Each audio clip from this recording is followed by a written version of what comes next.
What's up, guys? I'm SaltEMike, and this is your Star Citizen Week in Review for January 29th, 2024. The Siege of Orison patches continued this week, and we finally got to see the replication layer test in action, and it was interesting. But we're already delaying ISC and SCL, all that and more on today's Week in Review.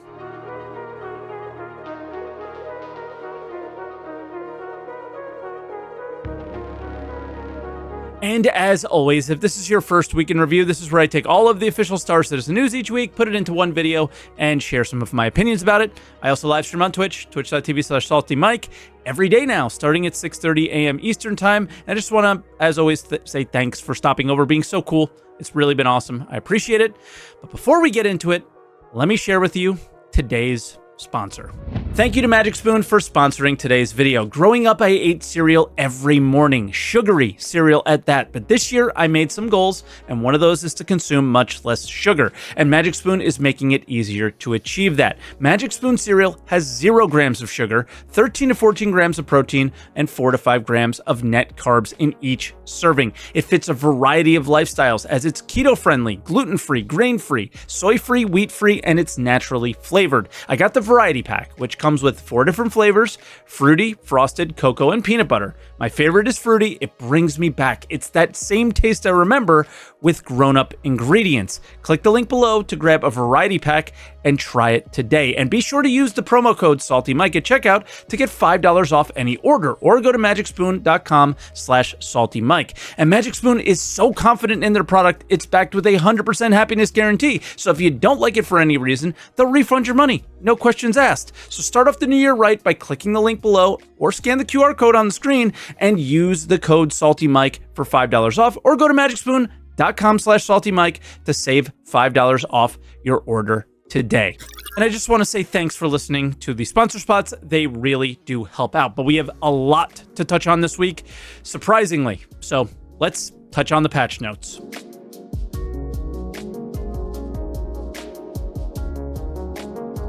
All right, and we had 5 patches this week on the PTU, live, and the test preview channel, but for the most part, they continued the trend from last week. So let's start out with the Monday PTU, and we're starting very slowly with 1 bug fixed for Siege of Orison and a random bounty hunting mission bug fixed. Again, these are only mission team fixes while everyone else is silent. Tuesday's no different, with an audio fix and another spawning issue just with Siege of Orison, not even a crash fix. Wednesday, we get to Wednesday, and I was starting to give up. It's been like 2 weeks, and we're working on a patch, but making 0 effort on anything other than Siege. This is so different than anything they've ever done in the past. It's super weird. And then Thursday, which is even weirder, they just go live with this. And Siege wasn't even fully fixed for me. I was testing the Wednesday patch Thursday morning, and Siege was broken. Plus, a few other updates with it, but Siege is running, and the first time since it started on this live patch, I was able to finish it. So the fixes are clearly helping, but I still see plenty of complaints and like issues with consistency of it working. So I think people also think the patch was rushed out for a ship sale because the Siege post has a sale at the bottom of it. I don't really know about that. I think the mission team probably was allotted a little bit of a time at the beginning of the year to fix some of the issues with these, because they really wanted to push Siege in previous patches last year. It's a mess, but yeah, I just think they ran out of time and we're left with whatever we have. As always, leave a comment. Let me know your experience with Siege if you tried it, though. And then let's talk about a little bit of the feature updates. Essentially, they were just the updates from last week, like the tougher defense turrets, the nerf of the ERT bounties, and the Santoki balance pass. So just that. Also, the Cambio SRT tool, a couple other things. Now, naturally, when a patch goes live, a lot of things get reset, and this patch was no different. With the introduction of those openable cargo containers, people use them to organize their inventories. These boxes vanished on the patch going live, and some of the items went with it. They're supposed to be working, but I wouldn't trust these. Don't use them yet. And then replication layer. This test happened this week. We finally got the test, and why this is so big is it was the first test with crash recovery on, and it worked. They let us know in advance, though, that there is a ton of logging in the servers and recovery will be slow. And it was, but it worked. I think a lot of people are going to be critical of this. We can believe, if you want, you can believe what they say. I don't think many people watching this channel believe what they say. We got to see with our eyes what actually works. It took a while, and it is very different from what we saw at CitizenCon. There are a ton of issues after recovery, of course, as well. I heard people complain that bunker elevators didn't work, but in my experience, they worked fine. But the feedback thread showed there was a lot of issues with them. So people are experiencing issues. I'm sure some of you guys are as well. I was in inventory when I crashed. That broke my inventory completely.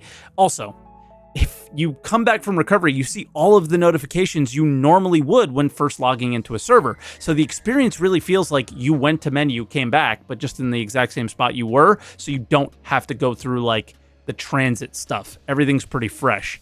And lastly, I noticed for some reason the Armistice Zone is really slow to show up after a recovery, which opens players to PvP at landing zones and other locations where combat is disabled. CIG is aware of the issue and it's already with them, but needless to say, that was crazy to test.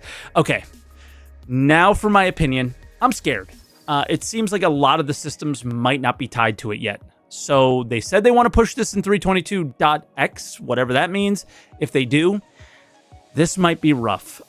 Just general playing the game is going to be worse than it was before, but for the right reasons. These are one of those server meshing steps that we just have to take and we might have to deal with. And what I mean by this is the game seems to perfectly track where we were, what my ship was and where it was, what was inside the ship, or anything another player may have placed on the ground.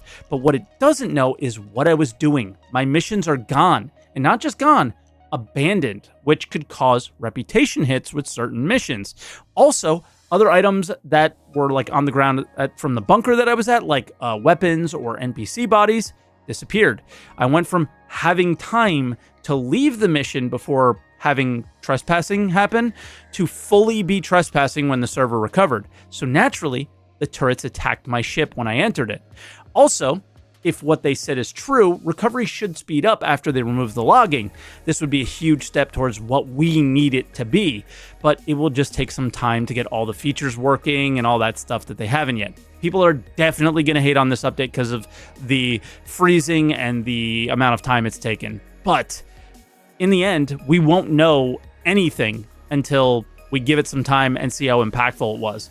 I thought it was a pretty good test for the first test, but they have to continue on with fixing these things. I want to take a little time, though, to thank everyone who sent me some of the cool clips we showed today. It was basically impossible to cover all the bases of the test because you had to wait for a crash to happen. So thank you again for all the help, guys. W's in the comments for these guys. This was really awesome. So with that, let's move on to other updates. That was a crazy test and a crazy week in terms of patch notes.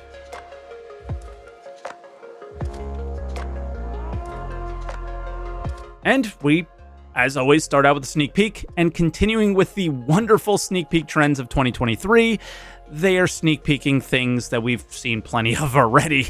This is the cargo loader we saw at the raid demo at CitizenCon. The caption, though, reads, "Ready to transport?" So you gotta think it's more about maybe the room that it's in, which looks like a freight elevator. So maybe we'll see that sooner than later, but who knows?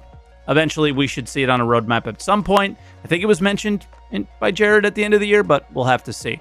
Now, we did get an FPS gameplay update, and basically this was the only update about any gameplay feature, and it was from a Spectrum post on FPS mechanics of a dev, Zach Reese, responding to somebody complaining about the current reload situation. So he goes into the horrible present situation versus the planned future reload experience where you can cancel reloads. And on SCL, they talked about queued actions as well. Basically, this was on an SCL, and this time we got a Spectrum post. So in case you didn't see the SCL, you have something to quickly reference on how these things can kind of work. So hopefully we'll see this new experience sooner than later, as they've been really hammering down the FPS experience that they showed at CitizenCon into the current live game. Now, there was not an ISC or an SCL this week. Last week, I told you how excited I was that there was going to be something to talk about, hopefully. And then we got This Week in Star Citizen on Monday telling us we have to wait another week. And this post looked like a New Year's resolution that, oh, guys, we promise we're going to post more videos. For reference, they posted around 30 ISCs last year. It was definitely more than 30, but the number was in the 30s. There's 52 weeks, right? The plan is to run until a major patch goes live and then take a week or two off for maintenance tasks. But I have always had less of an issue about the amount of content and the quality of content. Like, that's what I have issues with. But the lack of focus on Star Citizen is just not okay. So this post implies that the plan is still to focus on game development and game developers, and sometimes Star Citizen. So let me know what you guys think about that. And then lastly, the lore post this week was on Pyrotechnic Amalgamated, the company that mined out Pyro. So if you're interested in studying up on the next system a little bit, the link is in the description. So with that, that is another week in review in the books. Thank you very much. CIG really saved this week with the replication layer test. I had so much fun testing it, but I really hope the video content for next week is worth the wait. As always, let me know what you guys think about anything we talked about today.